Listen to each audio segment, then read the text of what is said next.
Today I'm going to take you through the 2014 Geometry SOL. This is released by the Virginia Department of Education. Now in the description you will find a link that you can download the test yourself so you can take it before you watch the video. Please be honest with yourself. Don't just guess. If you don't know it, then come watch that specific problem in this video. Also in the description are going to be timestamps that will go along with each question, as well as some other helpful links. As we go through the video, I'll also post some cards up in the top corner so that if you don't understand the topic, you can watch one of my other videos that go through the topic in more detail. Let's go ahead and get started with the first question here, and this is number 1, and it's talking about our logic. And so it says, let P represent two angles are vertical angles, and let Q represent the angles are congruent. What's the symbolic representation of the following statement? So if I'm looking at this value here is P, this is Q, and so it says two angles are congruent. That's the same thing as value P there. And it says, then the angles are vertical. So actually, I got that backwards, didn't I? This should be Q, and this should be P. And so we have if Q, then P going on. That's going to be letter choice A.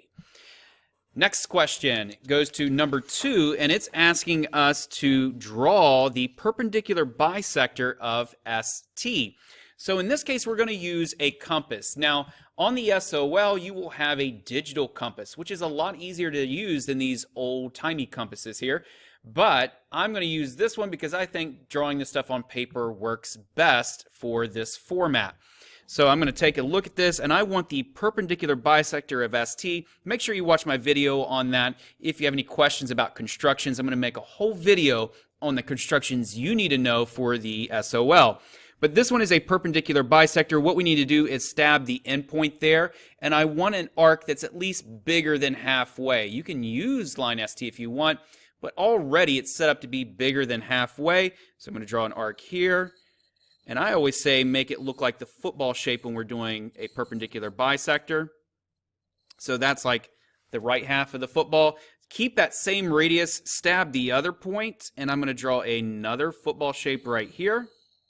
Not another football shape, but another arc, giving me this football. And then I'm going to draw a line connecting the tips of the football. So drawing that line, I'm just going to connect those corners.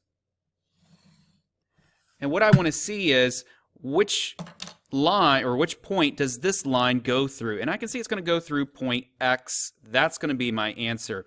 If you can't see it, here's the arc that I made coming through, and I've got an arc this way. Sometimes darkening in helps out. And then when I draw my line through those tips of the football, you can see that. Now on the SOL, sometimes they just draw the arc marks, okay? They don't draw that full football shape. So you have to recognize like, hey, that's the bottom of the football, that's the top of the football. Connecting the lines, I get my perpendicular bisector. All right, let's look at number 3. Number 3 is talking about the parallel lines, and we've got it intersected by line C here. So we have a transversal forming these angles, and it wants to know which pair of angles is not supplementary. So keyword there is not supplementary. And so I would recommend you watch my video on the star smiley guide. That helps out a lot with this topic. And that's what I'm going to draw on this is the star smiley guide. So these are going to be smiley faces here, and these are going to be stars right here. And remember, with the star smiley guide, there are 3 statements that can be made. Every star equals a star, every smiley equals a smiley, and a star plus a smiley equals 180.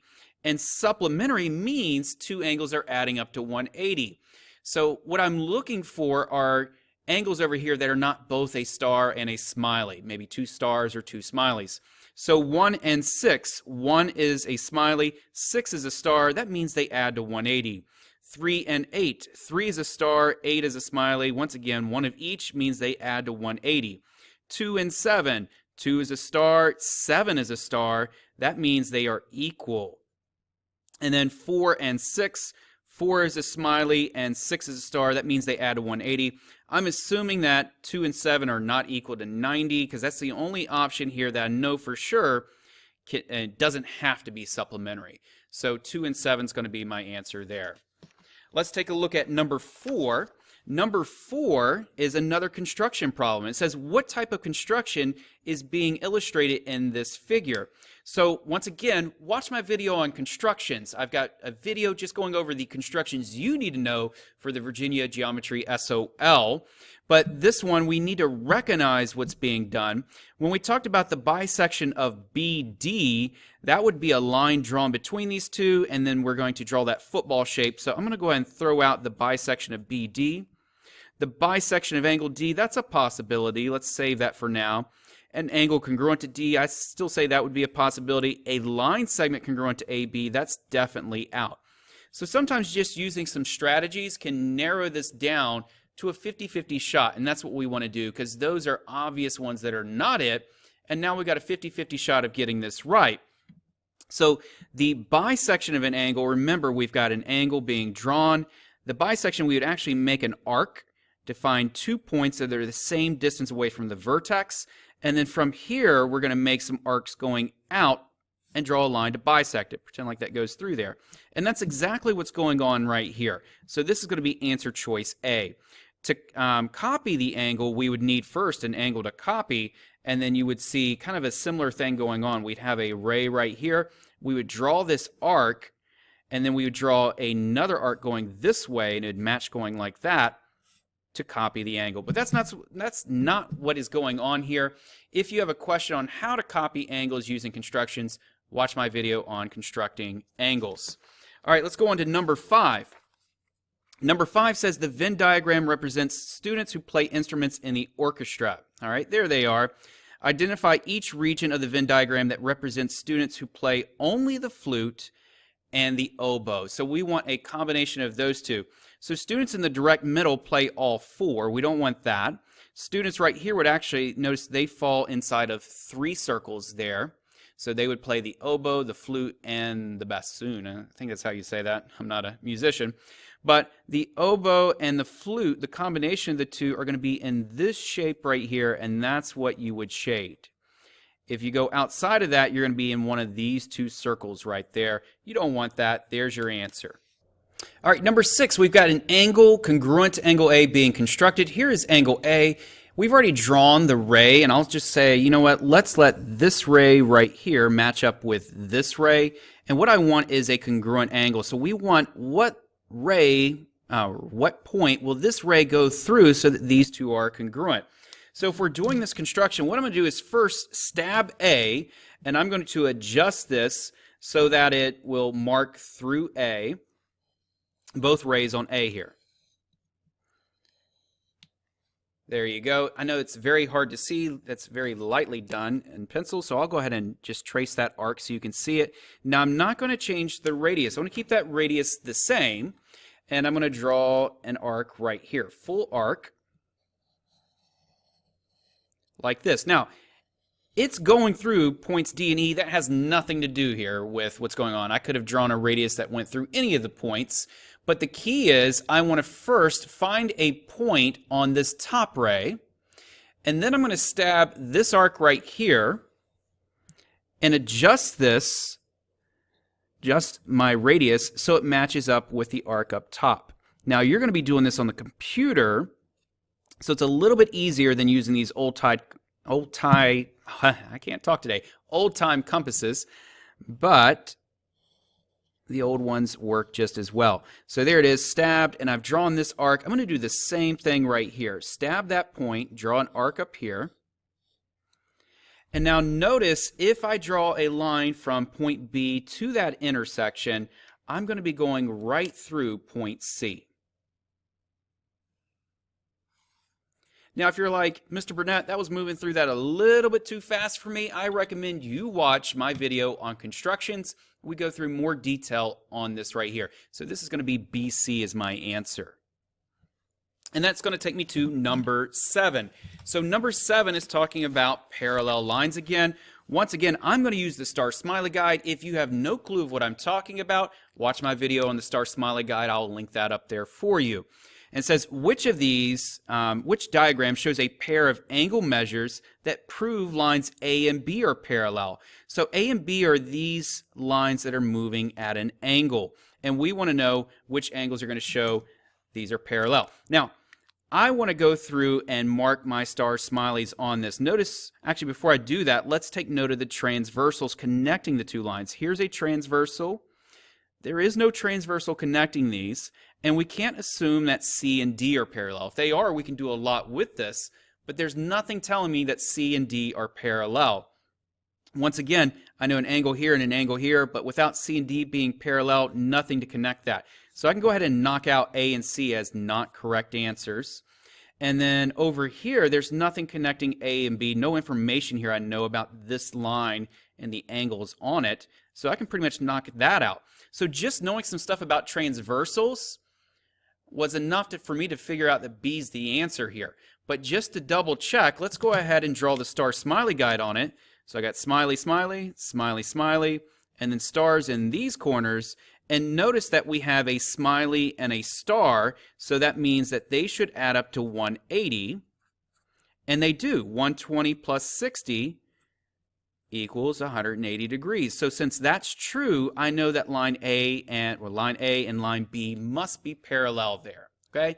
Once again, watch my star smiley guide to help you out with those parallel lines cut by a transversal. Let's take a look at number 8. Number 8 says, which is a valid conclusion that can be drawn from these statements? If a quadrilateral is a rhombus, so it's a rhombus, I'm going to let that be P, then it is a parallelogram. I'm going to call that Q. Then it says, if a quadrilateral is a parallelogram, that's Q, that was just repeated right here, then its opposite angles are congruent. That's a new statement. I'm going to call that statement R. So if I draw this out, I have if P, then Q, and then if Q, then R. This is taking us to the law of syllogism. We can say, therefore, if P happens, R must happen. So what we've got going on is something is a rhombus, and we're concluding that the angles must be congruent. So what do we have here? Or the opposite angles must be congruent. Every parallelogram is a rhombus. Don't have that. Every quadrilateral is a rhombus. Nope, nothing like that. Now, the opposite angles being congruent, this is what we're narrowing it down to. So opposite angles of a rhombus are congruent, or opposite angles of a parallelogram are congruent. Well, statement D is what the second sentence is saying. It's not connecting P and R here. Statement C is going to be our correct answer. If you want more practice with that, I recommend that you watch my video on logic. It will take you through not only those P's, Q's, and R's, but we'll also go through the laws of logic, if you will. So click on that. I'll take you to a video there, and I've got a nice little cheer that will help you remember all those things going on with logic. All right, on to number 9, which is going to take us to parallel lines again. Now, it's wanting to know what is the value of x that make these two lines parallel. Now, this is a problem that sometimes confuses students because you got all this extra drawing there. So what I recommend you do is take and trace out those lines. If you're on the computer, you could draw this by hand on the side, or it might have a tool where you can actually highlight some lines or draw on it, and that's what I like to do. I'm talking about these two red lines right here, and I want to show that they are parallel. Let's make sure that we also highlight our transversal here. Remember, a transversal is a line that intersects two or more lines. I'm not caring about this transversal in the bottom. It doesn't connect the angles. This one does. So what I really got going on here are two lines like this and a transversal going through. If that helps you, draw it out like that without all this extra mess around it. This angle right here is 61, and this one is x. I want to know what x must be for these two vertical lines here to be parallel. That's where I'm going to do the star smiley guide. Once again, I recommend you watching that video if you have no clue of what I'm talking about when I say star smiley guide. But there's my smileys, there's my stars. And so star smiley guide says this: if the lines are parallel, 3 statements are true. A smiley equals a smiley, a star equals a star, and if you got a star plus a smiley, it's going to equal 180 degrees. Here, 61 is a smiley, x is a smiley. They must be equal then for these two lines to be parallel. So x must equal value C there. There it is. That's number 9. Number 10 is going to take us to some coordinate geometry. Let's take a look at this. It says given S is -1, 8 and 7 is, t is 7 comma negative 9. That's where this point and this point right here are. It wants to know what is the length of ST. So what we're finding here is distance. So there's a couple ways I recommend finding distance. In a case like this, you could easily use the Pythagorean theorem. How are we going to do that? Well, we need to make a triangle, a right triangle. Remember, you can't just count the spaces here. I'm going to go straight down and draw my line like that, and then straight over. And this gives me a right triangle, so I can use Pythagoras here. And so ST is my hypotenuse. I'm going to count this side length out. 1, 2, 3, 4, 5, 6, 7, 8. That side is 8. Counting up, I go up 9 to get to right here, and then up another 8. That gives me 17. So I have a right triangle with side lengths of 8 and 17. And I want to know what the hypotenuse C is. So using Pythagoras, I get 8 squared plus 17 squared equals C squared. So remember that on the computer, you have Desmos you can use in the Virginia SOL. I'm just going to take out the calculator here because I'm old school like that. And I get 8 squared plus 17 squared. And that gives me 353. I'm going to, well, take the square root of that. But our answer isn't in decimal form. We can see that the answer is written out in radical form. And square root of 353 is right there. That is answer choice D. Now, if you're a formula person, you could have memorized the distance formula. So distance is equal to the square root of y2 minus y1 quantity squared plus x2 minus x1 quantity squared. And that will give you the same thing that you got here. Okay? I've got a video on distance that we can talk about how the Pythagorean theorem is related to distance. If you don't like the distance formula and you don't like the Pythagorean theorem, there's still one more way you can do that, and that's using the equation of a circle. It's kind of funny how you can do it, but you can. We've got the radius squared is equal to x minus h quantity squared plus y minus k quantity squared. So you say, how on earth is that related to the distance of a line? Remember that when we learned circles, the center point was h comma k, and any point on the circle is x comma y. So the distance between those 2 points is the radius. And so this radius, this right here, if you just pretend like, say, point S is the center of a circle, and point T is any point on the circle, that's a horribly drawn circle, but pretend like that's at the center, and this is a point right here on the circle, you can figure out the distance or the radius here by plugging those points into this. You'll still get square root of 353. Maybe in a video I'll go through that in more detail. I don't want to confuse you if you don't like that. If you're happy with one of the other 2 methods, use that. But the formula sheet currently does not have the distance formula on it. It does have the equation of a circle, though. So if you can't memorize the distance formula, you could plug those points in, just pretend like one point is the center and the other point is xy, plug it in and solve for r. R will be your distance. All right, on to number 11. So number 11, we want to plot a point. It says, click on the grid to plot a point you want to select. You must plot a point other than point P. Point P is right there. We want to plot another point, and see here, it gives us 2 points. Plot a point other than point P with integral coordinates. I remember one time I gave the SOL to my students, and they came back later on and said, what on earth does that what does that mean, integral coordinates? Remember, an integer is just a number that's not a decimal pretty much. So this is the word integer integrated into that. Integral coordinates are going to be where the crosshairs are. They don't want something that's like halfway in between crosshairs there. That's all they mean by that. And it says it's on a line that's parallel to point T. So I want a line that's parallel to this line right here. So there's a couple ways we can do that. Actually, the way I'm going to do it is just using slope. You could use slope and count it on the grid here and say, how many am I going up and how many am I going over? I like to be, it's the SOL. We want to get every single question right we can. I like to be as exact as I can. I'm going to find the slope between the 2 points given. So if they give you points, use those points. Don't try to guess by looking and seeing where it crosses. Use the points given. So to find that slope, remember that slope equals y2 minus y1 over x2 minus x1. Label your points every time, x1, y1, x2, y2. And then what we're going to do is I'm going to go ahead and draw my minus signs in there so I don't forget that. And I'm going to substitute those in one by one. So y2 is -3 and y1 is 5.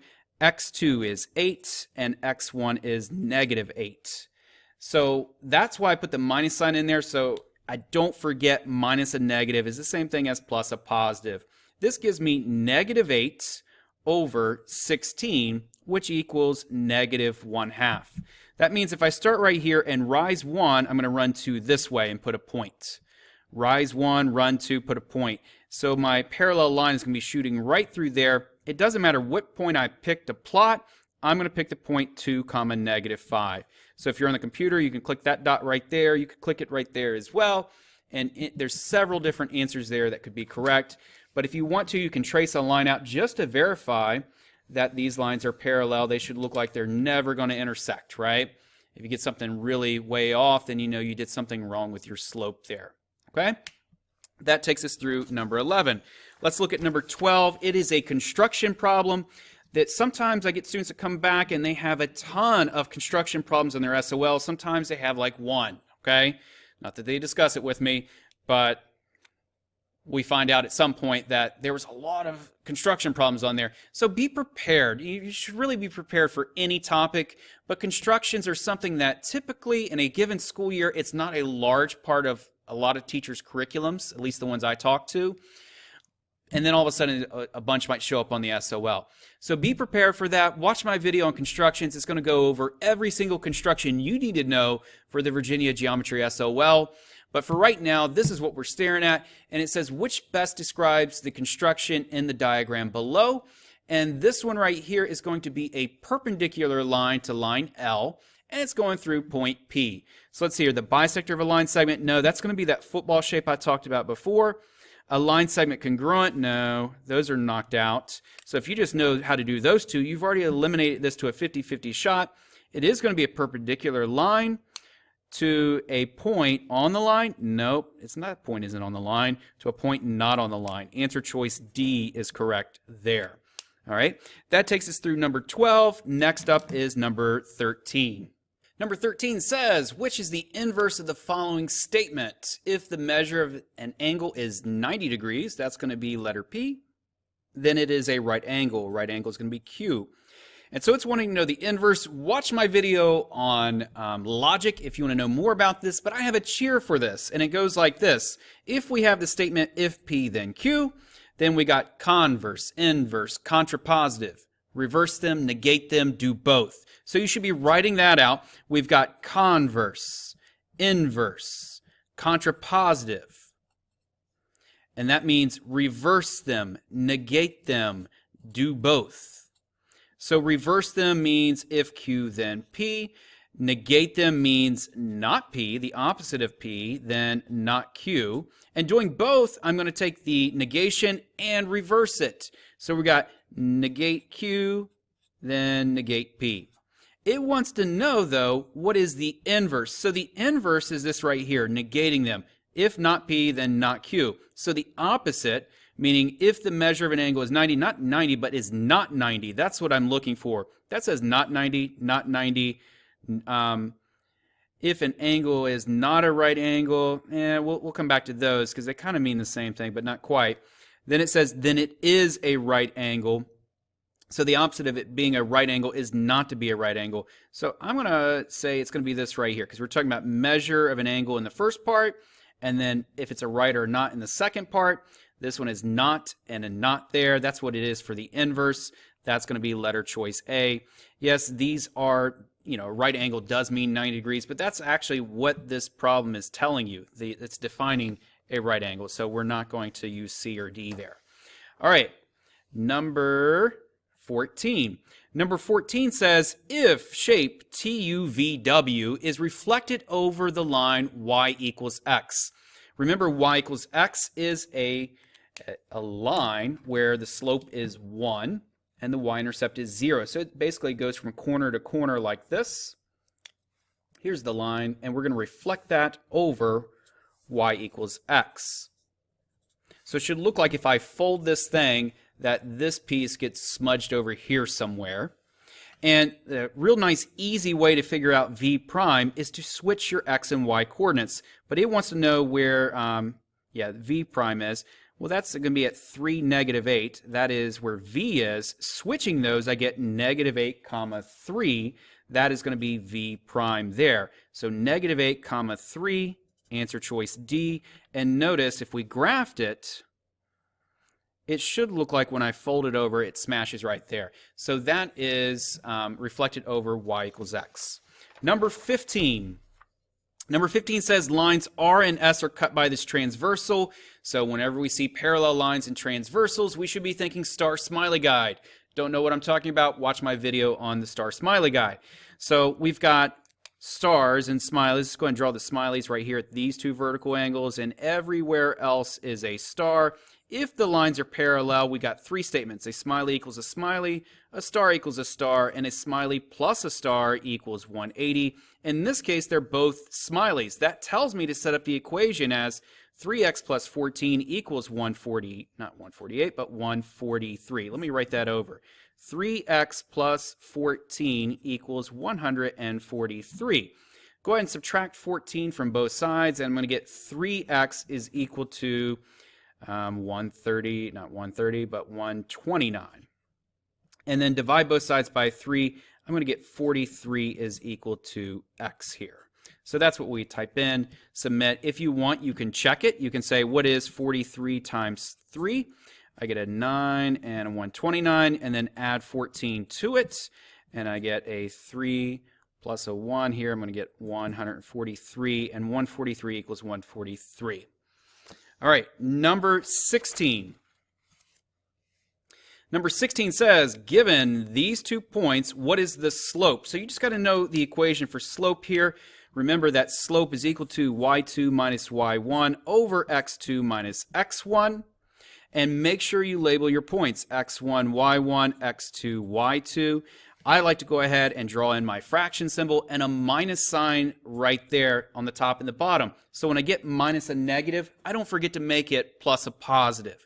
So substituting these in one by one, I'm going to put a 3 there, a 7 there, and then -3 and a 5 there. So 3 minus 7 is -4. -3 minus 5 is -8. This turns out to be positive 1/2, which is answer choice C. Let's look at number 17. Number 17 says, for which polygon are both x equals -1 and y equals -2 lines of symmetry? Remember, lines of symmetry, we're going to fold on that line. It should match up. X equals -1 is a vertical line, and y equals -2 is a horizontal line.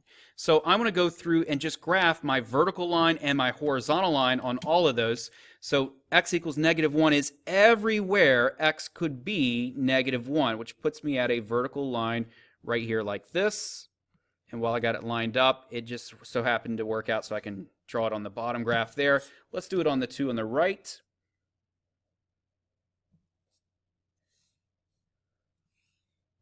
And then I'm going to go ahead and draw out y equals -2.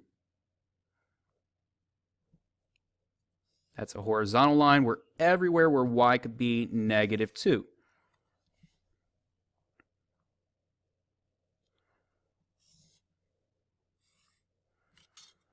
So looking at this, I can automatically eliminate answer choice A, because obviously if I fold it on that horizontal line, it's not going to match up. So answer choice A is out. Remember, let's use our test-taking strategies when we can. Also down here, notice this line goes right through here. When I fold it, it's not going to match up on y equals -2 either. That one's out. And that takes me to a 50-50 shot now. And so these are, both C and B, symmetrical over y equals -2. However, when we fold it on -1, this one is just a little bit off. Notice that this corner and this corner, this one is 2 away, this one is 3 away. So when I fold them, those corners aren't going to match up. But this one, all the points are exactly symmetrical. Answer choice C is going to be the correct answer there. All right, on to number 18. Number 18, let's see, what does it want? It tells us the figure represents a ramp with handrails. Segment AB and DE are parallel to GH. So I've got AB and DE. They are parallel to GH. Let's go ahead and mark that down. AB and DE, they must also be parallel to each other then. Segments BC and EF, BC and EF are parallel to HJ. So these are parallel like this. Mark on these things so that way you can kind of see the visual there. All right. Then it says segments AG and BH are parallel to CJ. AB, or AG, sorry, this vertical one, the BH, and this CJ, they are all parallel as well. So I'm going to mark it. I'll just use a different color here just to kind of help see it a little bit better. I'm going to use 3 of those little arrows there to show that they're parallel. Wait a minute. AG, BH, okay, and then CJ. So it doesn't say anything about that middle one, but I'm assuming that's parallel too. A lot going on in this thing, and it says if angle JCB is equal to 115. Let's mark that out. JCB, oh, they already got it there, 115. What is the measure of CBA? So CBA, CB, and A, they want to know this angle right here. So lots going on. Let's take and break this thing down. If it helps you, redraw it. I think it's helpful to redraw it. So I'm going to do that right here.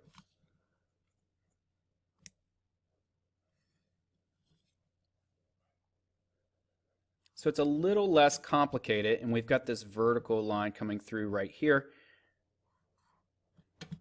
But remember what's going on. I want to know the angle before I put that vertical line in. I want to know that whole angle right there. What I can do is look at this and say, hey, since this line is parallel to this line right here, and this is a transversal, these two angles must both be 90 degrees. And so I can go ahead and mark down the 90 right there. So I know that the angle is bigger than 90.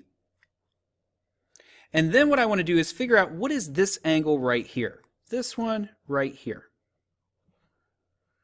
So let's make a few marks through here. I've got, let's go ahead and make this vertical line right here again.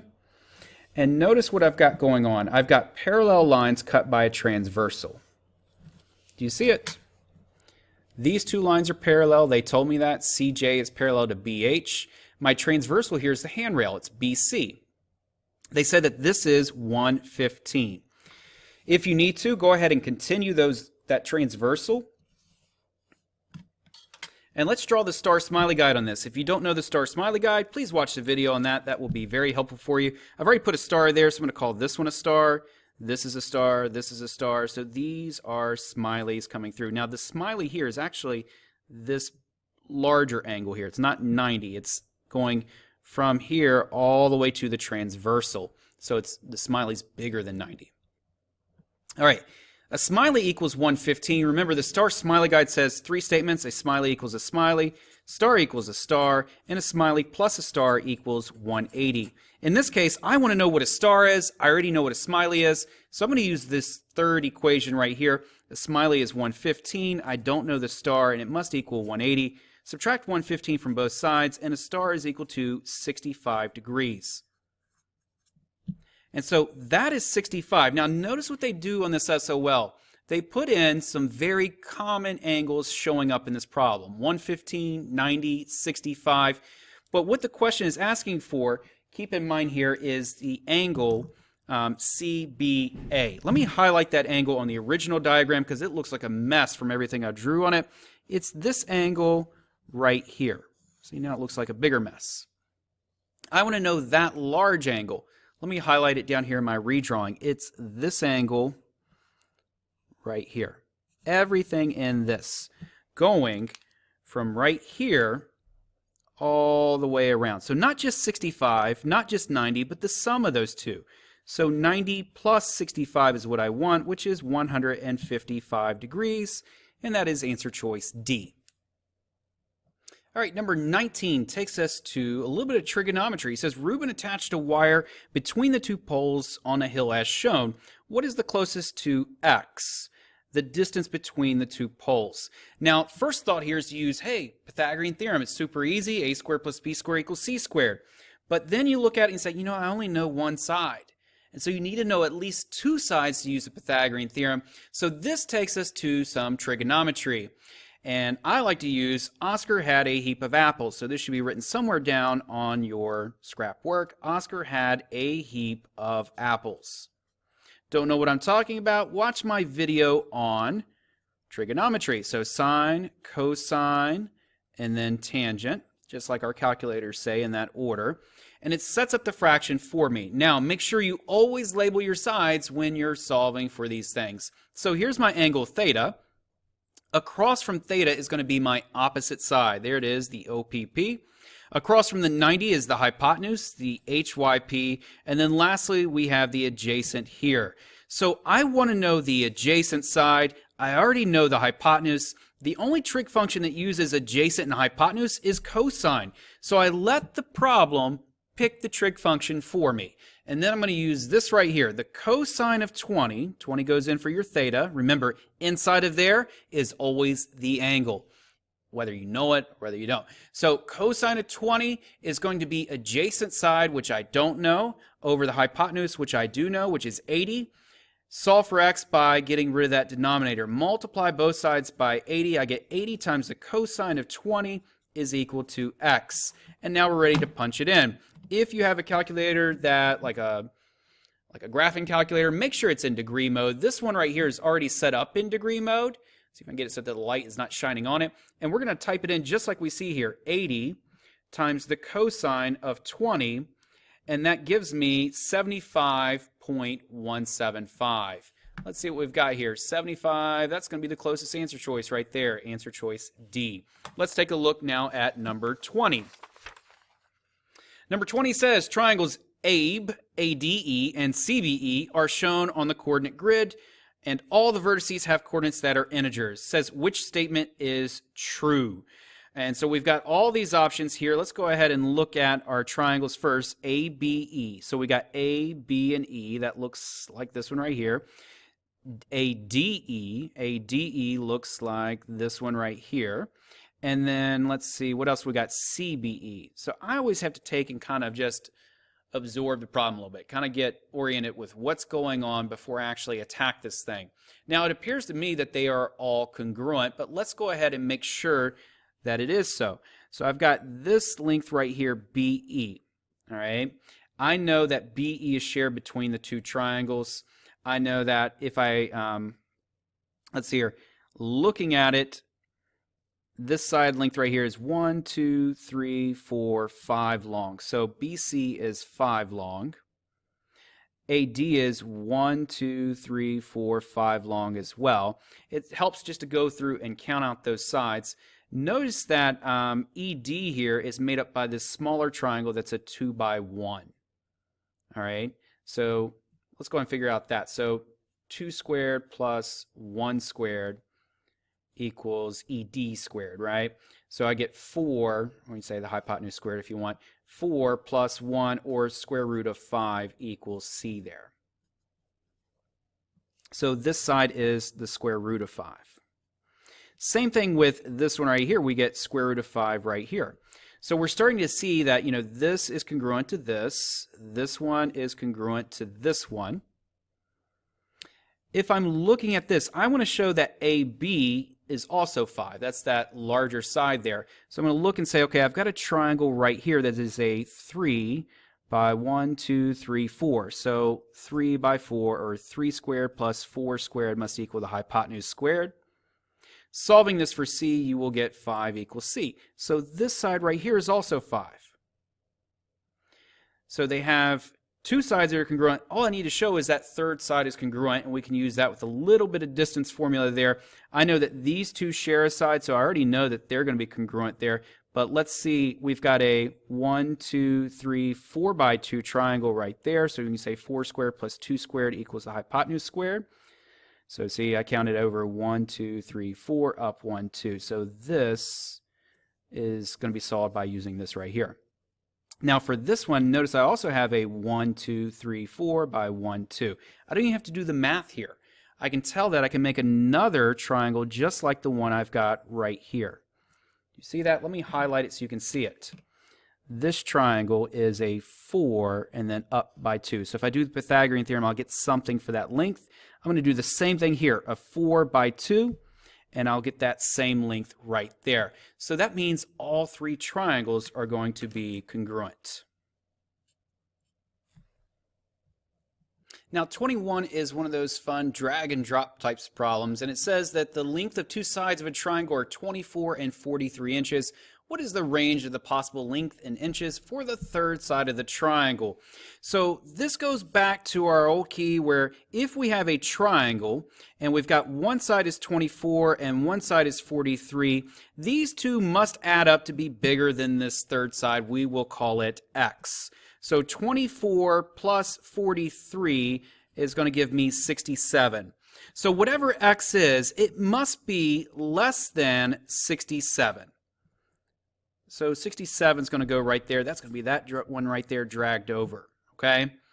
And then also, though, x plus the smaller side, x plus that 24, must be less than 43. Sorry, not less than. It must be greater than 43. You got to be careful there, right? So subtract 24 from both sides, and I'm going to get x must be greater than 19. So the 19 is going to go in right here. When you're tackling this type of problem, here's what I want you to do. You know, this is one free point right here. Not free, but one easy one to get right. To figure out your maximum, add up the two angles given. To figure out your minimum, subtract the two angles given. It's as simple as that. Let's take a look at how we can do that again. If I just take these two and add them up, I get 67. If I just take these two and subtract them, I get 19. And then you can put them in their spots. They almost always ask a question like this. That's one more question you'll get right towards passing. All right, next it says, which of the following sets of lengths can represent the measures of the sides of a right triangle? All we're going to do is say, I know the Pythagorean theorem. And the Pythagorean theorem says if you have a right triangle with side lengths A, B, and a hypotenuse of C, then the A squared plus the B squared must equal the C squared. And I'm going to go through and check these. Does 4 squared plus 5 squared equal 6 squared? 4 squared is 16, 5 squared is 25, 6 squared is 36. Those do not add up. That's not a right triangle. Then I'm going to look and say, okay, does 5 squared plus 12 squared equal 15 squared? This is 144. This is 25. This is 225. That's not true.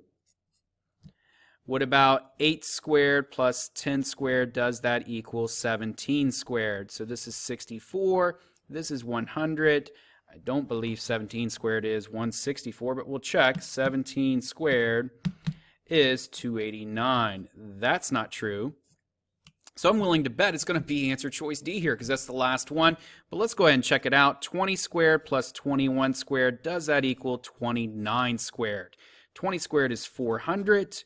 21 squared, punch this in my calculator, 441. And then I'm going to do 29 squared. That equals 841. Yes, 400 plus 441 does equal 841. So my answer choice here is answer D. All right, on to number 23. 23 says, given the measure shown in the diagram, which two triangles are congruent? So remember, with congruency in triangles, we have only but so many options. We can use side, side, side, side, angle, side, angle, or angle, angle, side. What can we not use? Well, we cannot use the cuss word. We cannot use the cuss word backwards, and we cannot use AAA. All of those things are out of the question. If you want to know more about congruency in triangles, watch my video on congruent triangles. But for right now, we're going to look at this and see what we got going on. Remember, mark these diagrams up as much as you can to help you out. So I've got this angle right here, I'll mark it in green, is congruent to this angle, and this one right here. So angle, angle, angle, and angle. That's marked in green. It helps you use different colors. If it doesn't, then don't. I've got 65 is congruent to 65 right there, so there's another angle. Now, what is the third angle on this thing? So if I say 65 plus 45, I'm going to get 110. And 110 gives me a 70-degree angle right here. So I can say 70 is congruent to this one. It's congruent to that one. And let's see here, we must be congruent to this one as well. So I've got an angle there. And that means this must be 65 degrees because these two are congruent to these two. By the third angle theorem, those must be congruent. The 45 and 60, though, that's going to give me unique angles. There's no angles over in here equal to 60. So this one is automatically ruled out as congruent to any of the others because the angles must be congruent if the triangles are congruent. It doesn't mean the triangles are congruent when angles are congruent because we can't use AAA, right? But it does eliminate that one because the angles have to be congruent. The next thing I'm going to look at are side lengths. I've got this side congruent to this side, and it's also congruent to this side. So I'm thinking here I've only got one side that I know about. That's going to go ahead and eliminate the possibility of it being side, side, side, side, angle, side. So I have these two options right here. Now this side is sandwiched between two congruent angles. That means that this side right here, when I'm looking over here, I've got to have a side like I've got right here sandwiched between congruent angles on both triangles. And so this 10 is congruent to this 10, and notice it's between 65 and 70, which is congruent to this 65 and 70 right here. Therefore, this triangle is congruent to this one, so our answer here is choice A. So you might be asking yourself, well, how come we didn't, look at this one? This one's got a congruent side too, but notice its side is sandwiched between different set of angles, 65 and 45. And while, yes, these do have 65 and 45 right here, we don't know if this side right here is 10 or not. In fact, we could probably show that it's not. And so since it's not the 10 in between here with this one, it's sandwiched between this set of congruent angles, 65 and 70. It's only Q and S congruent here by angle, side, angle. Now, if you want more help with congruent triangles, watch my video on congruent triangles. We will go over a few things there and then a bunch of examples, okay? Let's get back to it. This is going to be number 24. It says, part of a marching band formed a triangle made with trumpet players on one side, clarinet on the other, and flute on the third side. It gives us the angle measures of 45 and 68 being between them, and they want us to name which order of the sides of the triangle is... which orders the sides of the triangle from least to greatest using the instrument's names. So I always say, let's draw a picture so we can figure out what's going on. Maybe it's to scale, maybe it's not, but it helps me out. And we know that we've got trumpet players, so I'll put T for trumpet, clarinet for the others, so I'll put C there for clarinet, and then flute players, I'll put F right there. Now it says the angle between trumpet and flute is 45. So between trumpet and flute, there is a 45-degree angle there. And then the angle formed between the flute and the clarinet, is 68. I need to know what this third angle is right here. So I'm going to say 180 minus 45. That's going to give me 135. And then I'm going to subtract 68 from that.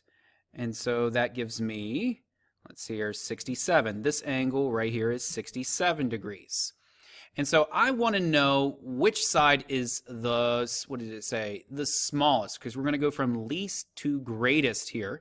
And so the smallest side in a triangle is always across from the smallest angle. So this side right here will be the smallest. Was it asking for the sides? Yeah. Which orders the sides of this triangle from least to greatest using the instrument name. So this side right here is the smallest, this side right here is the greatest, and this side right here I like to call it the mediumest. Now it's a little confusing because they're talking about the sides names as instruments. They mean the side across. So this side would be named the clarinet, this side the trumpet side, and then this side here is the flute side. I think it's a horrible question, okay, as far as the way they want you to name that. Because you're thinking the angles are named this. Just remember, like in math class, we usually talk about like, this would be like big F, and that would be little f, big T, big C, little c, like that. It's kind of like that. So the clarinet side is across from the clarinet angle right here. And so the clarinet is the smallest side, and so that knocks out these two answer choices. The trumpet is the greatest or the largest side there, and so that knocks out this choice, and our answer here is answer choice B. All right, number 25. So number 25, we got an equilateral triangle is folded in half. It says, what is the height of this triangle? And so we're going to fold it in half like this. That means this side right here is 7. And I want to know this height. This is still a 60-degree angle. You can attack this one of two ways. One, you could look at it as a special right triangle. And for special right triangles, we have these dimensions right here. It's going to be proportional to this triangle, where this side is 1/2, this side is square root of 3/2, and this side is 1. Those are the ratios of the sides of that triangle. And so that tells me that this is half as big as this hypotenuse right here. And if I multiply the hypotenuse by the square root of 3/2, I will get x. So square root of 3/2 times 14 gives me 7 square roots of 3. And that is answer choice C right here. Now, let's suppose you don't like that. If you don't like that, that's okay. There's plenty of students that don't like special right triangles. And I always tell them almost anything that you can solve using special right triangles, you can use trigonometry with it. So let's take a look and see how we can do this same problem with trigonometry. We're going to have this right triangle right here. We know that this angle is 60, and we want to know what is x right there. Remember, we're going to go back to Oscar had a heap of apples. Oscar had a heap of apples. Don't know what I'm talking about? Then watch my video on trigonometry, and I will go over that. So we're going to set this up. This should be somewhere on your scrap piece of paper as you take the SOL. That way, whenever you come across a trig problem, you can immediately go to that. And I'm going to label my sides. Well, this is my angle theta. This is my hypotenuse. I do know this side right here is 7, and that is my adjacent side.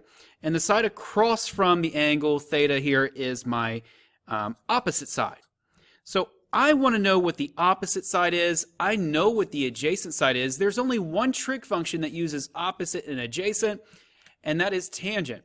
So I'm going to say, what is the tangent of 60, or the tangent of 60 equals opposite over adjacent, or x over 7. Multiply both sides by 7, I get 7 times the tan of 60 equals x as my answer. Problem is, it's not written out like that, is there? Or is it? So I'm going to take my calculator, make sure it's in degree mode, and I'm going to say, what is 7 times the tan of 60? 7 tangent 60, and that equals 12.12. Well, still no good right here, right? It doesn't match up. So go through and find out which one of these equals 12.12. I know the answer here. I'm just going to go ahead and show you how that's the same thing. 7 times the square root of 3.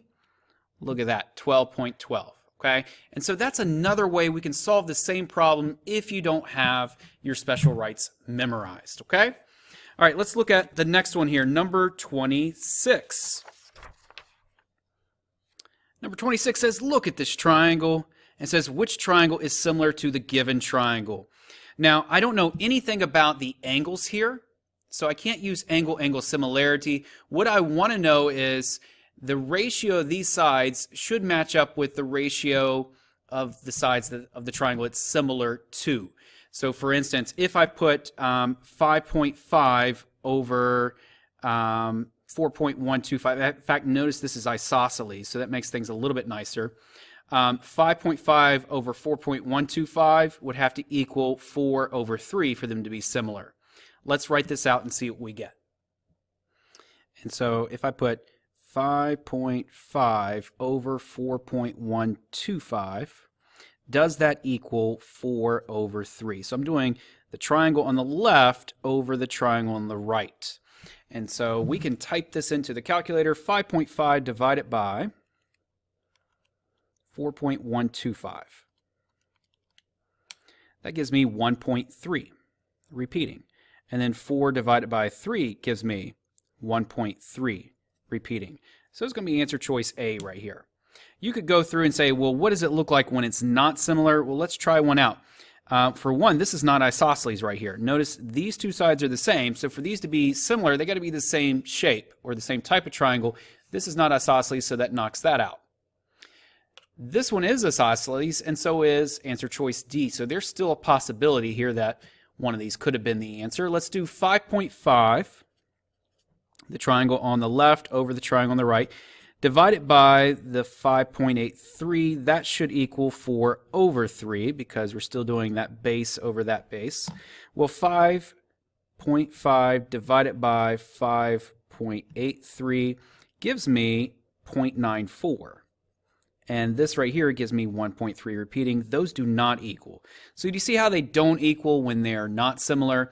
But when they are similar, I can put this side over this side, and it equals this side over this side, which equals this side over this side. All three are proportional. All right, next question. Let's look at number 27. This one is a proof. So this is a drag and drop proof, and it says the figure ABCD is drawn with diagonal AC, and we've got AB is congruent to DC. That's already marked out for us, and BC is congruent to AD. That's marked out for us. It says complete the proof that triangle ABC is congruent to triangle CDA by selecting these reasons. So they give us given, all right, and then they say AC is congruent to AC. There we go, and this is the reflexive property. So I'm going to take the reflexive property, and it's going to go in right here. And then now notice I got a side congruent to a side congruent to a side, and then a side congruent to a side. That means the two triangles are congruent by the side-side theorem. Number 28. 28 says a spectator is viewing the 6 cars of a roller coaster as it travels down a hill at an amusement park. What is the closest to the total of the length of the 6 cars here? Now, once again, first thought here is, oh, right triangle, Pythagorean theorem. Second thought is, oh no, there's only one side. I can't use the Pythagorean theorem. I got to have 2 sides to use Pythagoras. And then that takes us to trigonometry. So I've got this triangle right here, 38-degree angle. Here's my right angle. This side right here is 20. Make sure that you label your sides before doing trig. This is my hypotenuse across from the 90. This is the opposite across from the angle. And then this is the adjacent, which I really don't care about in this problem. And then I know the opposite side. I want to know the hypotenuse. Let's make sure that we write out each time we do a trig problem, or at least in your scrap work on the SOL, Oscar had a heap of apples. If you don't know what I'm talking about there, watch my video on trigonometry. There we go, equals, equals, equals. All right, now I'm going to let the problem pick out which trig function to use here. And I know the opposite side. I want to know the hypotenuse. There's only one trig function that uses those 2 sides, and that is the sine function. So that tells me to use the sine, and then inside for theta there always goes your angle. The sine of 38 equals the opposite side, 20, over the hypotenuse, which we don't know. I'll call it x. Now in this case, do not do what some students do and accidentally multiply both sides by 20. We only multiply both sides by something with trig when the denominator is actually a number. Here we don't know what that number is. So this is where I like to use what I call the switch 'em property. I'm going to take this and switch them. If this doesn't make sense to you, watch my video on trig. And I get x equals 20 over the sine of 38. Now I only do the switch 'em when my variable is in the denominator. If the variable is in the numerator, I multiply both sides by the denominator. That's exactly what I'm going to punch into the calculator. I'm going to punch in 20 divided by sine of 38. If you're using a graphing calculator, make sure you put it in degree mode. This gives me 32.48, which is answer choice D. There we go. All right, next, we got some more coordinate geometry coming up. Number 29. It says 3 triangles that do not overlap are shown on the coordinate grid. The coordinates of all vertices are integers. So it means we're right there, we don't have to guess, it's right there on the crosshair. And it wants to know which triangles are similar. Now remember, the triangles are similar, they don't have to be the same size, but just the same shape. So I'm going to use and write down the dimensions of the legs of these triangles. I've got Abe here, triangle Abe, and it has legs that are, let's see here, a 3 by 1, 2, 3, 4, 5, 6. A 3 by 6. And then it's got some third side here we don't know. And then I've got triangle DCB here. And it has side lengths of 1 by 2. And then finally I've got ADB. And it has side lengths of 2 by 3. And so for these to be similar, I put the longer leg going vertically here and the smaller leg going horizontally, so I could quickly compare these. If I take 6 over 2, it needs to equal 3 over 1. And in this case, it does. 6 divided by 2 is 3. 3 divided by 1 is 3. So it looks like it's going to be these two triangles right here, right off the bat. But just to check, if I take 6 over 3 right here, does that equal 3 over 2?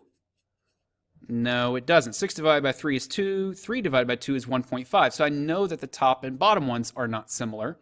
Lastly, I can check these. 2 over 3, that's this side over this side. Does it equal 1 over 2? No, 2/3 does not equal 1/2. So these two are not similar. So that tells me it's these two triangles right here that are similar. And so we've got ABE we want. So we want ABE in there somewhere. This one has ABE. This one does, and so does this one. That knocks out that one. And we want DCB. So we've got DCB options right in here. That knocks out this one. Now, so you might be asking yourself, why do we have two options with those same combination of letters in there? It is important which one comes first. This one says that C corresponds to A. Angles C and A are congruent. This one says angles C and E are congruent. So I need to go back and look at these triangles. Right here is Abe. And notice my B is my right angle there. And then I got DCB right here, and B is my right angle there. So I know that B must match up with B, and it does on both of these. Okay, well that didn't help me out any. And then notice that D is the smaller angle on this triangle. On this triangle, E is the smaller angle. It's more narrow there. So E and D must match up. D is listed last here. E is listed last there. They don't match up over here. So they have to be in the same order to say D is congruent to E, B is congruent to B, and C is congruent to A. Notice C and A are both the larger angles in those triangles there. So my answer choice here is C. That's the correct answer. All right, number 30. Let me get this right here. All right, it says, using the information given, which congruence postulate or theorem can be used to prove these two triangles are congruent? And so I know I've got a side congruent to a side. I've got an angle congruent to an angle. What else can we show in here? Well, remember, vertical angles are congruent. So this angle is congruent to this angle. And so I've got angle, angle, side here. The side is not sandwiched between the two angles. So side, side, side is out. I don't know anything about a second set of sides here. There is no hypotenuse because we don't, there's no right angle being shown here. Our last option is going to be answer choice D, angle, angle, side. All right, number 31. Which could be the side lengths of three sides of a triangle? So remember, with a triangle, that two sides must add up to be larger than the third side. And so if I look at this, 6 plus 14 is bigger than 8. 6 plus 8 is not bigger than 14. So that knocks that out.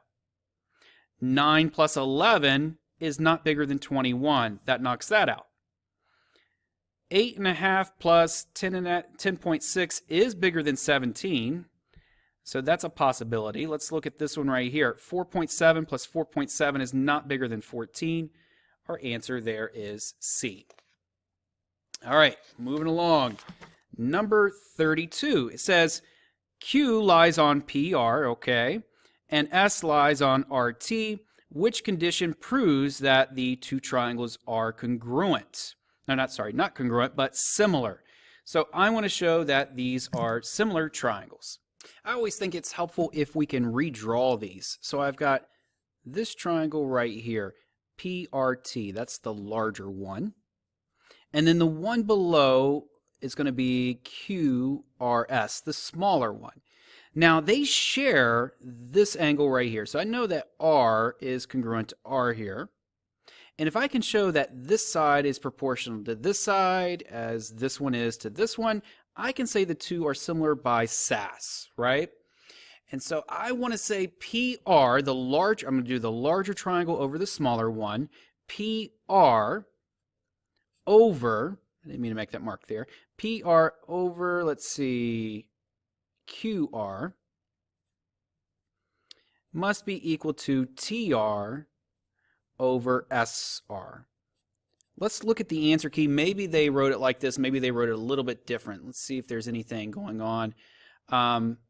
They've got SR over TR. Okay, that's kind of like the flip of this one. And QR over PR. So that's the flip of this one. They wrote out, here's our answer. And you say, well, that doesn't match up with this. Remember, I could have done smaller over larger.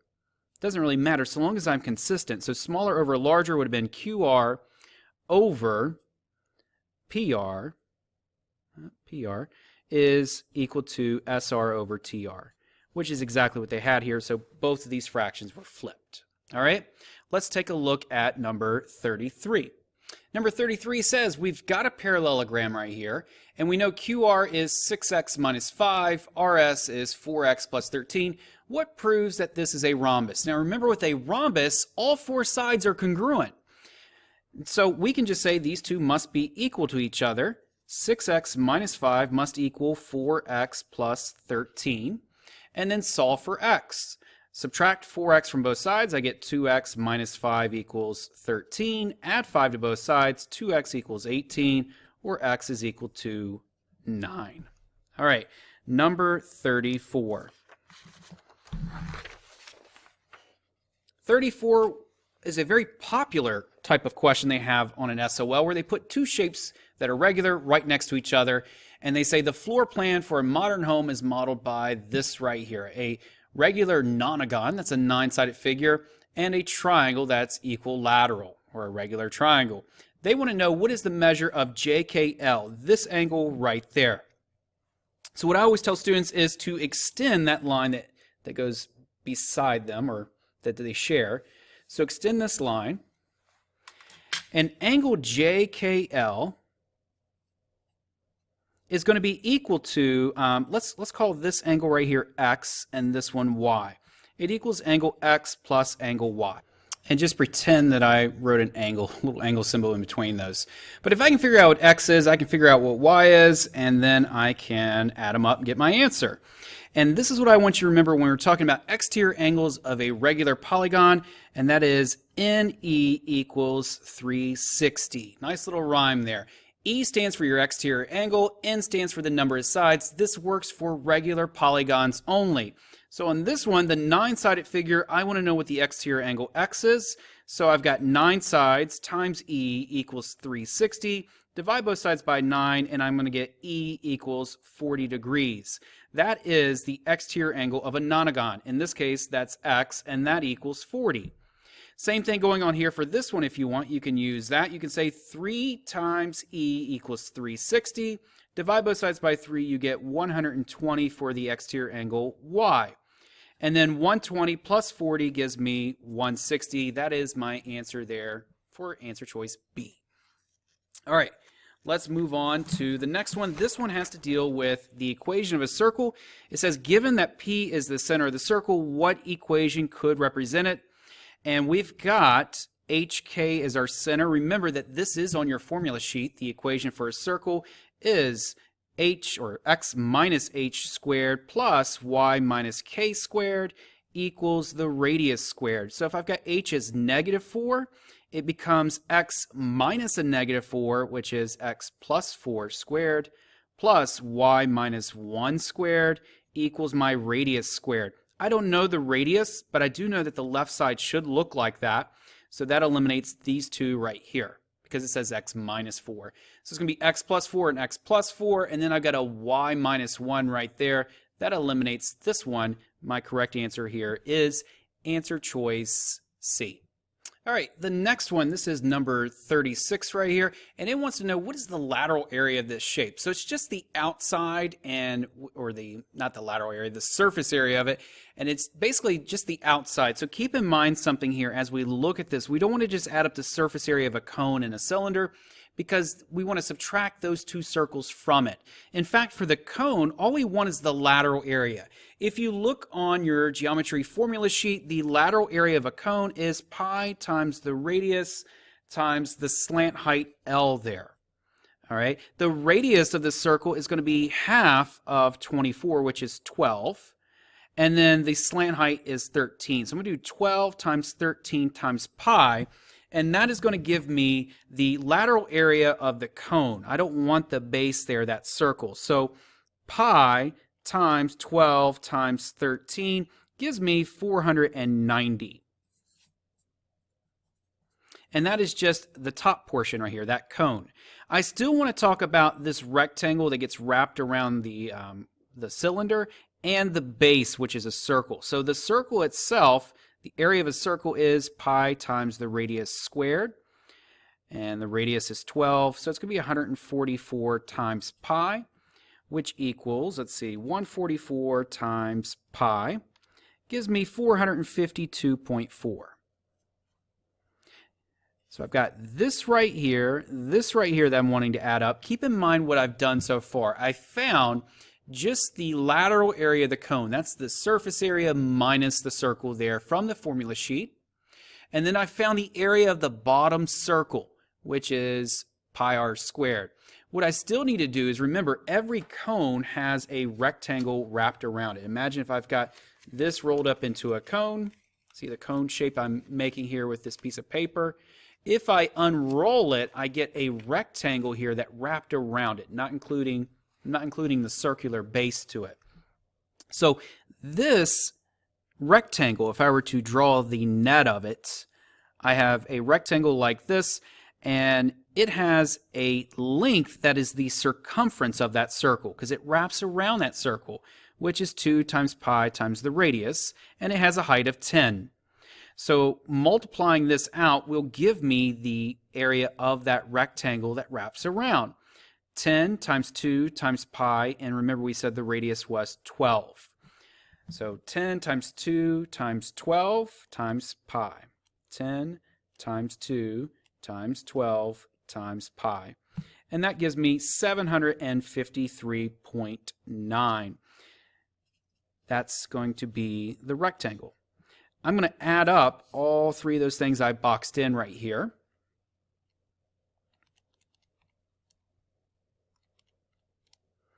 And that gives me 1696, which is going to be answer choice D.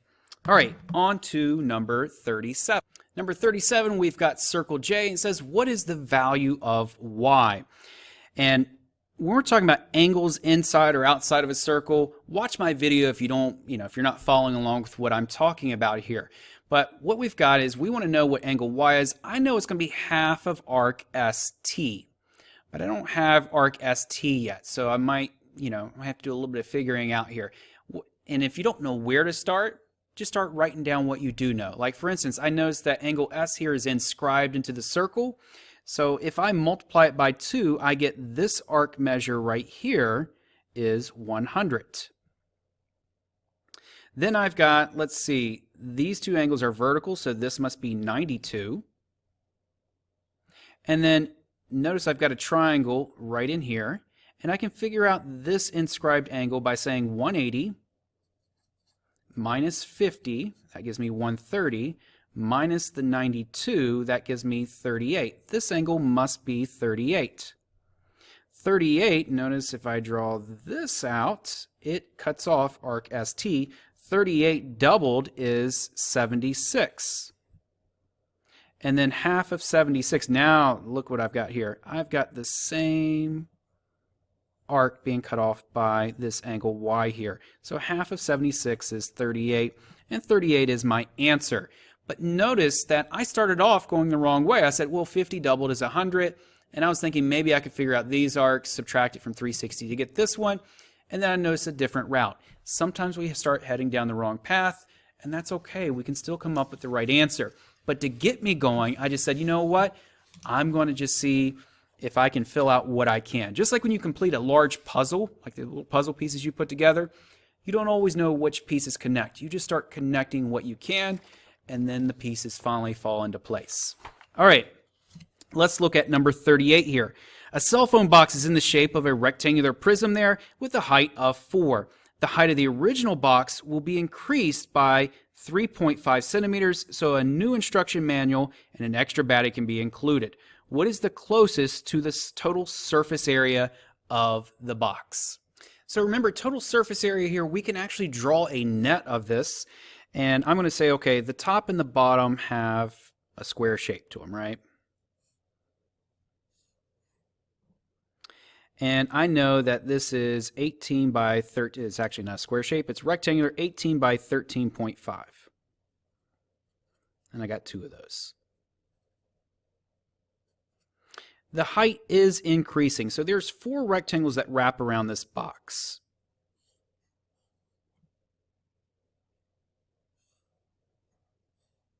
There are 2 that come from the sides, and then 2 that come from the top and bottom sides here. So this is going to be 18, and we are going to increase it, it said, by 3.5.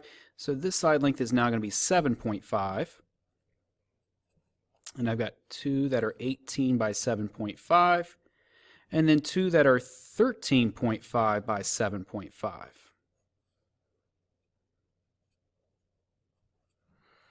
And so those are my 6 pieces that make up that original box, or the original box plus the 3.5 centimeter increase.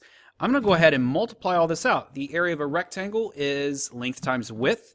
And if I take 18 times 13.5, I get 243. That's the area of these 2 right here. 18 times 7.5 gives me 135. That's the area of these 2. And then 13.5 times 7.5 gives me 101.25. And if you add up all these areas written on the inside of the boxes, you will get your total surface area. So 243 times 2 plus 135 times 2 plus 101.25 times 2 gives me 958.5. That's going to be answer choice D. Here's number 39, and it says parallelogram ABCD is a rhombus with angle EBC being 36 degrees. All right, EBC is 36. This is a rhombus. It says, what is the measure of DAE? I want to know this angle. So it's important we know our properties of parallelograms and then also our properties of that family, including the rhombus. If you don't know what I'm talking about, watch my video on parallelograms. Otherwise, let's get started on this right here.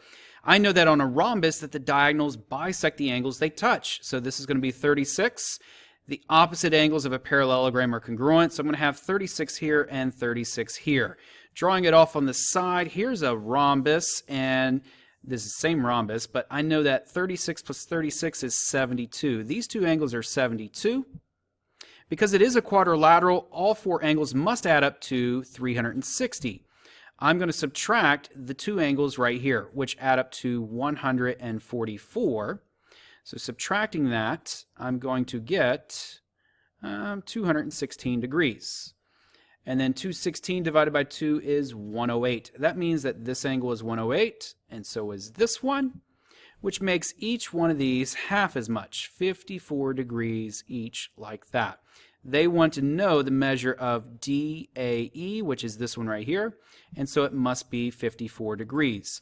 Now, alternative way you could have found that is we know that on a rhombus, the diagonals are perpendicular. So once we found out that this right here was 36, we could have said 180 minus 36 minus 90 gave me 54, and found it that way also. So a couple different ways we could find the correct answer there. All right, on to number 40. This says that circle O has a center at -2, -2, and a diameter of 10 units. Remember that our equation for a circle is x minus h squared plus y minus k squared is equal to the radius squared.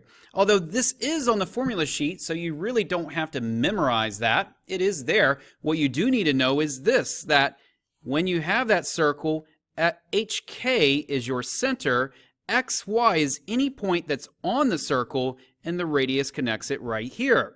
This says the diameter is 10 units, not the radius. So be careful there. Let's make sure we cut that diameter in half, and we know that the radius equals 5. The center has a point of x comma y, not x comma y. Let's call that h comma k.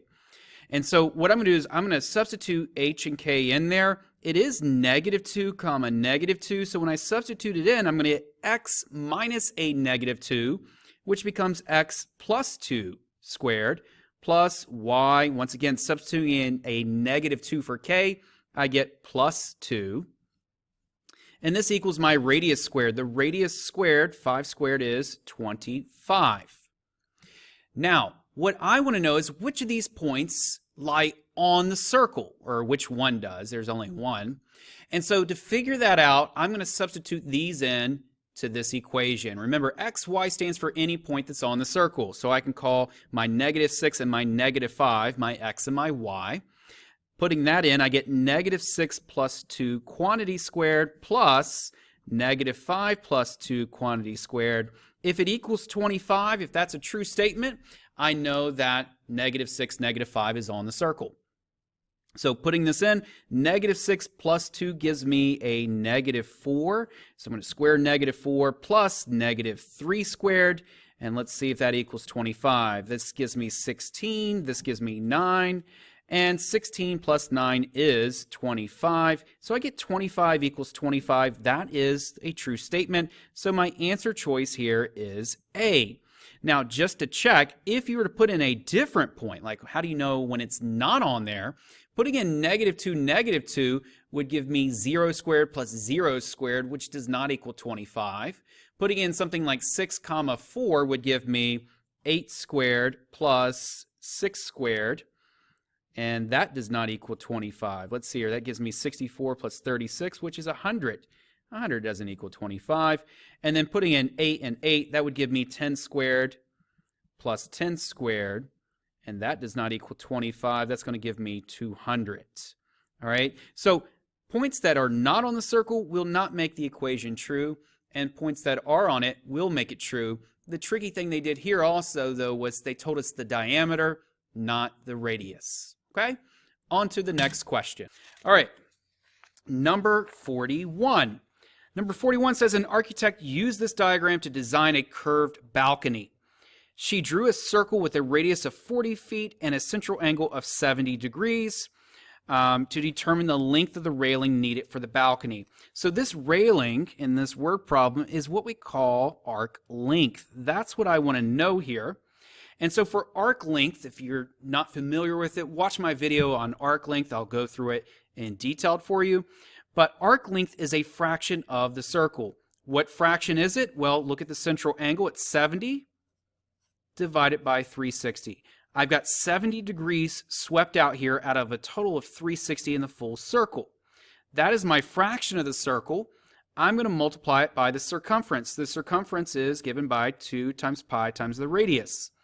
The radius is 40, so 70 over 360, the fraction of the circle, times 2 times pi times my radius will give me my answer. And you can punch this in the calculator. Yes, you could reduce that fraction, and that's fine if you do, but it's also fine if you do not. 70 divided by 360, do the fraction first. That gives me 0.194 repeating, times 2 times pi times 40 gives me 48.86, which is going to be answer choice B right there. All right, on to 42. We've got a polygon here, and it says, what is the measure of angle U? So I noticed that, let's see here, we've got how many sides going on? 1, 2, 3, 4, 5, 6 sides. And so I've got 6 sides. This one is 150. This one is 90. This one is 90. I want to know, what do all the angles in a 6-sided figure add up to? And so we want to know, how many triangles can we make with a 5-sided figure? If you look at my video on polygons and the angles in them, we will find out that there is a specific formula that we've got going on here, and it goes like this. We say that n minus 2 is how many triangles are in this shape when we start drawing them out from, say, just pick a corner and draw it to the other corners. I've got 1, 2, 3, 4 triangles there. That's my n minus 2. So instead of drawing all those lines, you could have said 6 minus 2. That's the number of sides minus 2. Gives me how many triangles I've got in here. And then each triangle has 180 degrees. So 4 times 180 is what I've got here, which is 720. That's what a 6-sided figure, the interior angles, add up to. Now I've already got some things going on in here. I know that I've got 150 and 150 taken up. So I'm going to subtract both those 150s and I get 420. Then I've got I'm going to subtract 90 and 90 again from it, so that's subtracting 180. And so let's see, that's going to give me 240 degrees left over. And then 240 split up evenly between V and U. Because of these markings here, I know that they must be congruent. So if I cut 240 in half, I get 120, and that is my answer for that one. All right, for this is number 43, it says the volume of a cube is 64. What is the surface area of the cube? Remember, we talk about volume of a cube, because a cube's sides are all the same length, we can say the volume is just side times side times side, or x times x times x equals 64. And if I want to know, this is x cubed, if I take 64 and break it down, I get 4 times 16 and then 4 times 4. And so I have 4 cubed is equal to x cubed. So our x here is equal to 4. You could also just say, what's the cubic root of 64 in your calculator? And you'd get that answer there. So that is 4 is the side length, which means I've got 6 faces to a cube, and each one is a 4 by 4. 4 times 4 is 16. So the area of each face is 16. I've got 6 of those. 6 times 16 is going to give me 60 plus 36, which is 96. And this is in units squared. So my answer here is B. All right, on to 44. Now, 44 says, we've got some coordinate geometry going on. The diagonals of a rectangle KLMN intersect at point 2, 1. One of the vertices of the rectangle is located at -4, 5.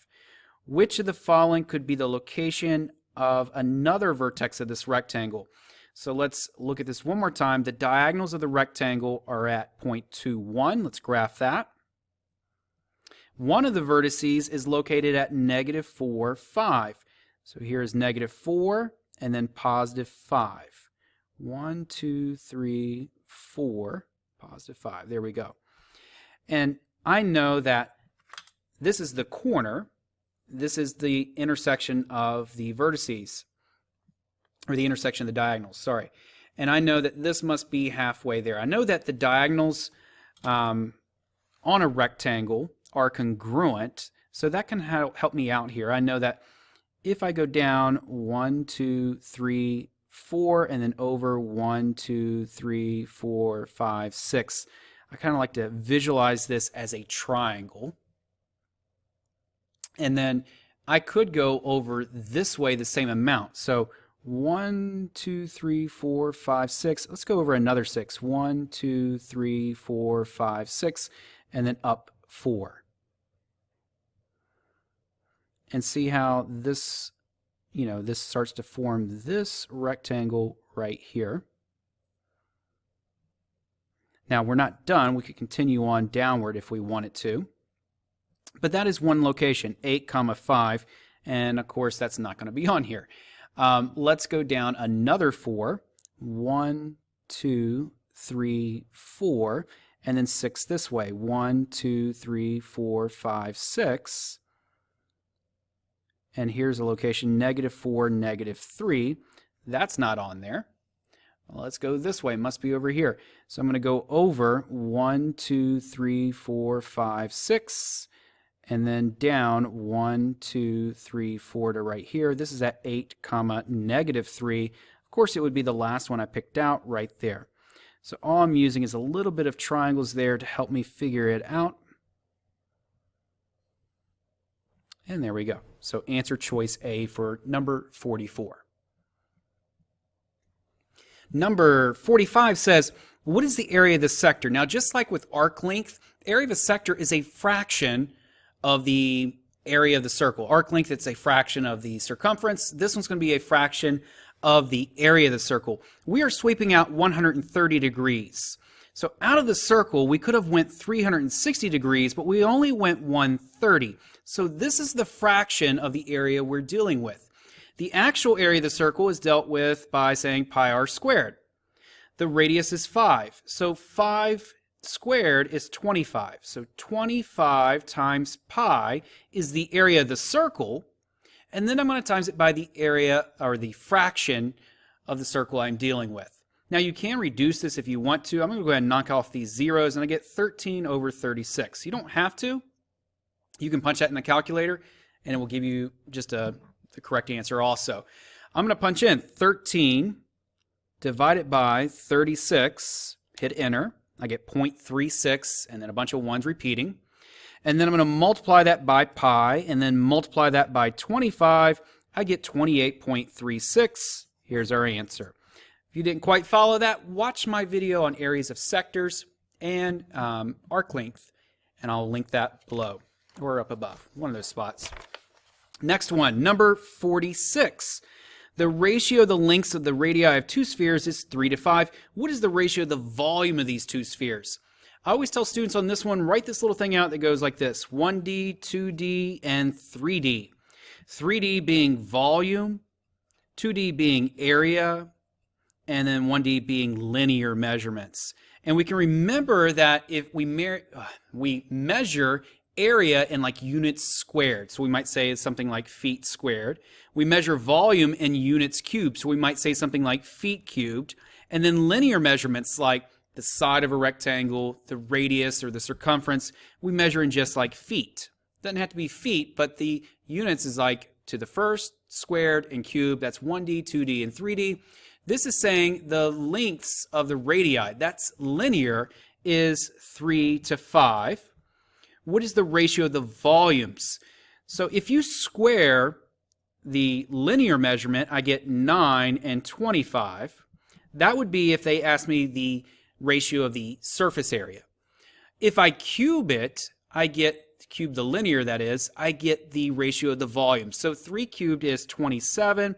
And 5 cubed is 125. That's my ratio. I'm going to have 27 going in right here, 27, and then 125 going in right there. All right, next one. It says the figure is composed of an isosceles trapezoid and a regular octagon. We kind of did one like this earlier where we said, here's angle X. We want to know what that is. Go ahead and take a ruler and extend this line. I'm going to break X up into two pieces. I'm going to call it angle 1 and angle 2. I know that angle 1 plus angle 2 must equal X degrees. Now, angle 1 is the exterior angle of a regular octagon. And remember the little rule I said for that? I said NE equals 360, where N is the number of sides a polygon has, E is the exterior angle, and we know that they equal 360 when you multiply them. I want to know what the exterior angle is. I know that there are 8 sides, so AE equals 360. Divide both sides by 8, and we get E equals something. Let's see here. What is 360 divided by 8? I could do it in my head, but I've done 47 of these problems, so I'm getting kind of worn down here. So E equals 45. That is what we're calling angle 1, 45 degrees. Now I need to figure out what is the exterior angle over here for finding angle 2. So this is 55. Remember, I've got a trapezoid, and the thing with trapezoids is this. They've got one set of parallel sides, which means we could use star smiley guide on this to figure it out. If this is 55, then the interior consecutive angles must add up to 180. And so you could use star smiley guide, or you could know that fact and say that this must be 125 degrees there. Notice those two are supplementary angles. And so angle 2 is not 120. This is 125, which means supplementary to it is 55 here. I guess you could have used alternate interior angles or congruent as well. That would have been a little bit faster. So angle 2 is 55 degrees. Adding these two up, I get x is equal to 100 degrees, or answer choice A. 48 says to plot the center of the circle defined by this equation. Remember that the center of a circle is x minus h squared, well not the center, but the equation of a circle, x minus h squared plus y minus k squared is equal to the radius squared, where h comma k is the center. So I've got h right here, I've got k right here, but keep in mind that what I put in for h here must have flipped that sign and made it positive. So h must be a -4, and what I put in for k made this y minus something, so k must be a +5. Go back and check it. Minus a -4 gives me +4. Put a 5 in there, I get y minus 5. So -4, 5 is the center of the circle. Here's -4. There's +5 right there. That's what you should be plotting. Number 49. Number 49 looks like this. It wants to know what the volume of the pyramid is. So remember that with volume, we're going to do the base of the pyramid times the height times 1/3. If you don't like think of it like that, then just look at the formula sheet. It's got it all there for you too. But I'm going to say the area of that rectangle is 12 times 9. And 12 times 9 is 108. And then I'm going to times it by the height. The height is 8. So multiplying that out, I'm going to get 864. So this is the area of the base. Actually, I'll just put it right here, area of the base. This is times the height.